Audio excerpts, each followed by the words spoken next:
Hello, Minglaba. I'm Henry Zin. Welcome to Myanmar Today. It's Wednesday, 5th of June, right here in Yangon, and this is where we take a look at what's happening in Myanmar. Today, we'll be hearing reports from our reporters Aka Cho on entrepreneurs and investors who attended the Yangon Project Bank event hosted by Yangon Region Government and YRYEA.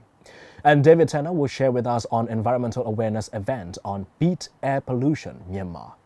Before we get to the reports, let's have a quick look at the latest local news from around Myanmar. Vice President Wu Mian-sui received Governor of Yunnan Province, the People's Republic of China, Ren Cheng-fa, and his entourage at the Presidential Palace on Tuesday. During the meeting, they discussed the possibility of collaboration between the two countries with respect to the economy, border trade, and cooperation in areas of mutual benefit. They also talked about collaboration in matters of finance, transportation, infrastructure, electricity, minerals, technology, agriculture, livestock, and fisheries sector for smooth trade and investment between the two countries. Chairman of the Union Election Commission, Ula Dane, received Director of Programs of Democracy Reporting International, Nicola Schmidt, and delegation at the Union Election Commission office on Tuesday. During the meeting, they discussed providing assistance in technology for the civil society organizations to monitor the election and funding matters. They also discussed providing courses for Myanmar Democracy Fellowship mobile applications on election knowledge, technology that would help enable monitoring hate speech on social media platforms, and future collaboration. Union Minister for Social Welfare, Relief and Resettlement, Dr. Win Myat-ae, received UNICEF representative to Myanmar, Jun Kunugi, on Tuesday. During the meeting, they discussed matters on emergence of state-level schemes for implementation of persons with disabilities, disabilities prevention measures to conduct mind risk education, continuous cooperation for the information management system, the rights of PWD's law, drawing up the national-level strategic plan that had been formed with the National Committee work committees and subcommittees, PWD's registration, carrying out to render social services for the PWDs in states and regions in Myanmar, setting up schemes for early childhood intervention in 4 states and regions, in addition to launching the schemes of the mind risk education for the prevention of disabilities. That's all for now with the local news. You're still with me here on Myanmar Today, and I believe it's time now to take a look at our first report. Entrepreneurs and investors attended the Yangon Project Bank event hosted by Yangon Region Government and YRYEA. The event took place at the Yangon Region Luto on Monday. Yangon Region Chief Minister U Pyo-min-tae, responsible persons from government organizations, local and international investors attended the event. Akajo has the details.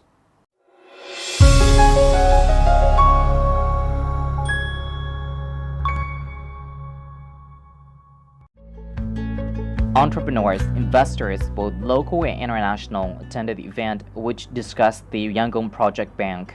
The event is jointly organized by the Yangon Region Government and Yangon Region Young Entrepreneurs Association (YRYEA). The event touched on the future of the Yangon city development and the project plans on the Yangon Project Bank. U Pyo-min-tae, Yangon Region Chief Minister, said at the event.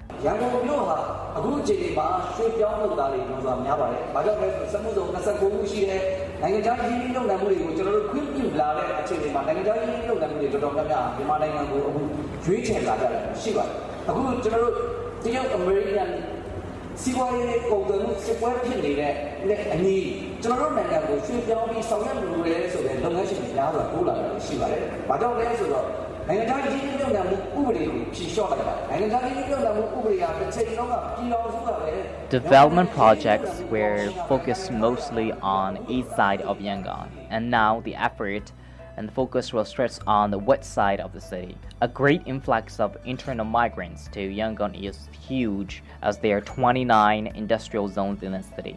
So with the relaxed regulations on foreign investments, there are many foreign investors opting to invest in Myanmar. So now the companies can register online, and that is one of the factors drawing the foreign investors into the country.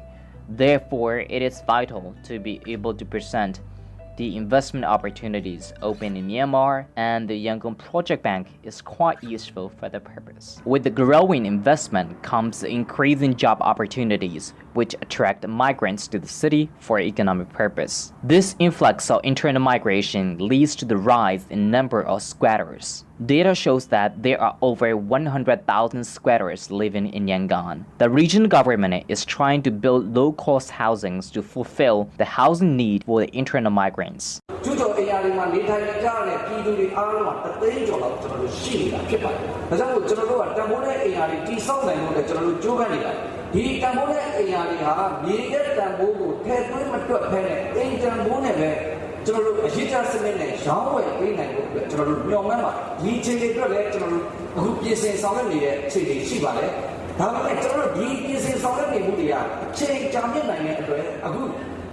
These low-cost housings, we expect to sell them to the needy with the cost for the house only on installment, no cost for land. But as this big project can take some time, we are working with community-based organizations to assist the people who are in desperate need of housing. We have been working with the Women for World organization to deal with this issue. Project Bank does not include the projects that are being conducted on the ODA loan from countries like Japan and Korea. The Project Bank provides a mechanism to implement MSDP's 251 strategic action plans. Deputy Minister of the Ministry of Planning and Finance, Usa Aung, explains.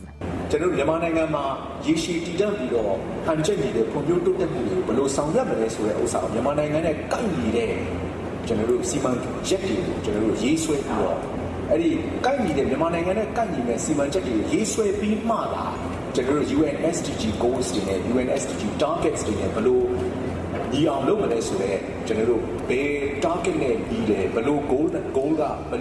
It is not that we take reference from UNSDP to get the MSDP. We first draw the project plans that suit the need of Myanmar in Myanmar Sustainable Development Plan, and we consider the MSDP goals against the UNSDP targets and goals to implement in line with it.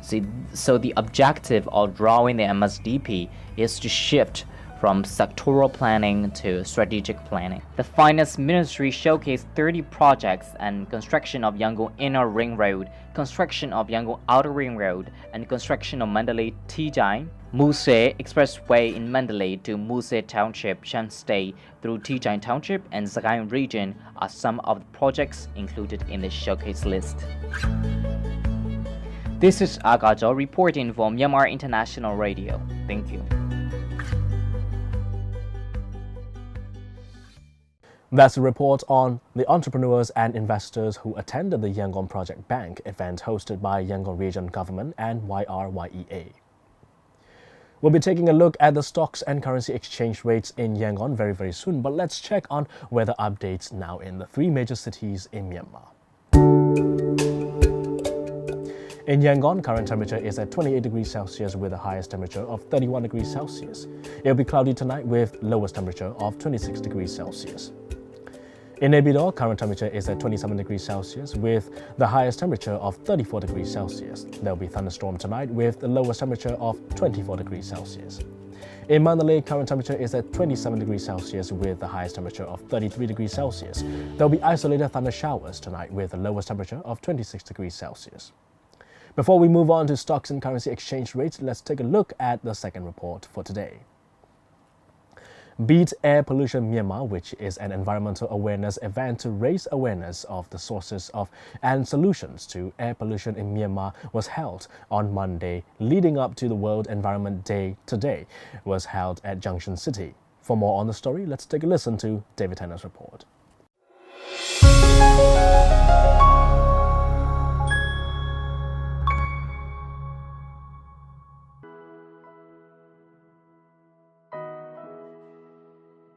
The exhibition is part of a wider set of activities under this year's WED theme, Beat Air Pollution, co-organized with the United Nations Development Programme UNDP, World Health Organization WHO, and United Nations Children's Fund UNICEF, and with the participation of implementing partners Smart, Lift, Myanmar, Connect University, Uridu, Nokia, and Sritong. For the detail of the event and its purposes, I have interviewed the organizer of this event, Boris Le Motenya.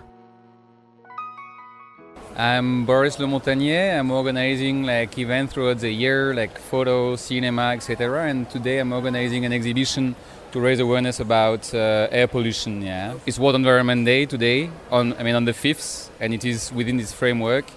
And the theme this year is air pollution, beat air pollution. So what I took care of was really this exhibition. So this is what you can see, all the people around here just like looking at the exhibition. So this is a point of making people understand there is a problem with air pollution and there are things that we can do about it, right? And then there are like all these people like Tant Myanmar, Smart Myanmar, Lift and many others that will be like showing the work they do to also contribute to reduce air pollution. And also UNDP, UNICEF, WHO, Shwetang, Nokia, Oridu, etc., who will just be delivering messages. And there will also be speeches by different people, including the Minister of Agriculture, the Ambassador of the EU, the head of UNDP, the head of, and two people from Oridu and Nokia.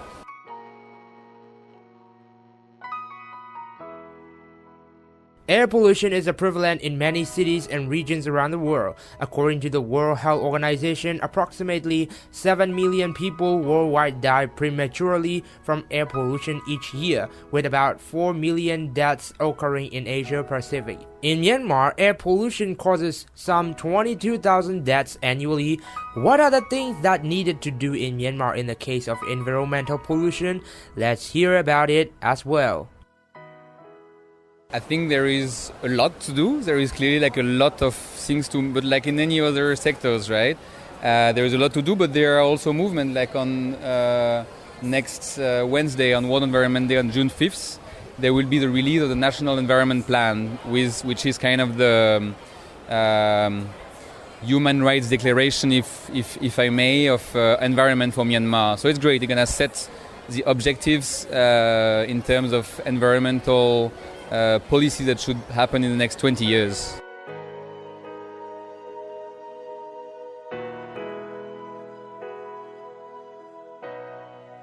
In the event, the EU Ambassador His Excellency Christian Schmidt quoted, "We all breathe the same air. If it's polluted, we are all exposed to numerous health risks." The good news is that air pollution is preventable. We can all beat air pollution by coming together as a community. It starts with awareness and with having clean air laws and standards, with the adoption of green technologies and more. Importantly, with the contribution of each and every individual towards an air pollution-free world. In Europe, the problem now, the challenges now are in Asia. And this is why we think that issue has to be drawn to your attention. Please look at the photos. This is your everyday life here in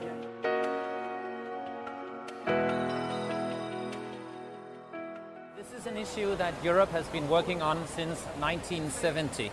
But even so, even though we are addressing it very seriously in Europe, today air quality causes more deaths than road accidents. So you can just imagine, this is a silent killer. And even when it does not kill, it affects our quality of life. The World Environment Index ranked Myanmar as among the 15 polluted countries in the world, with air pollution peaking every year from January to April. About 80% of the people in Myanmar use wood to cook and kerosene to light their homes. This contributes significantly to indoor air pollution and affects severely the health of women and children in particular. Meanwhile, toxic fumes from large-scale slash and burn farming and burning of waste in rural landfills are the biggest causes of outdoor air pollution countrywide. This is reporter David Tanner reporting from Myanmar International Radio, signing off for now, and you guys have a good day. That's a report on the environmental awareness event on Beat Air Pollution Myanmar. You're still with me here on Myanmar Today. All right, now let's take a quick look at the currency rates from Myanmar's central bank. $1 is at 1,528 kyats. 1 Chinese renminbi is at 221 kyats. 1 euro is at 1,719 kyats. 1 pound sterling is at 1,934 kyats. 1 Singapore dollar is at 1,117 kyats. 1 Malaysian ringgit is at 366 kyats.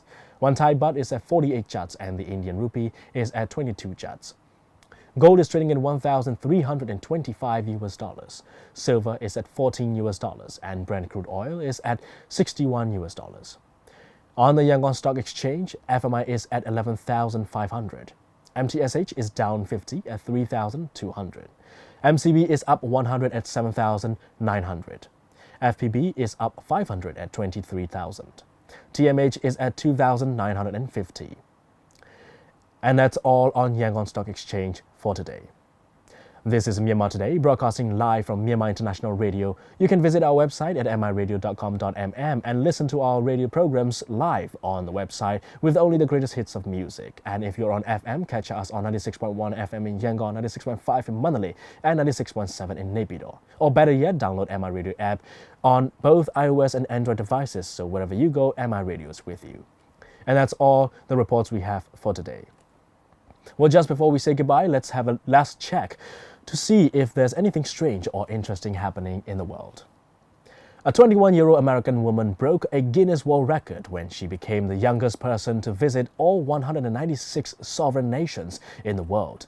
Lexi Alford visited the North Korean side of the conference rooms in the Blue House in the joint security area on the DMZ between North and South Korea on Friday, crossing off the last country on her list. Alford said she was unable to find a way around the U.S.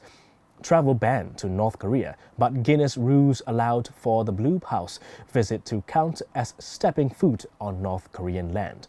Alford unseated British man James Asquith, who previously held the record when he visited every country on Earth by age 24.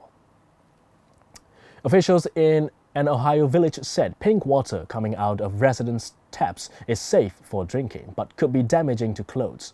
Residents in Coal Grove reported the water coming out of their taps Monday morning was bright pink, leading village officials to initially warn locals not to drink the odd-colored liquid.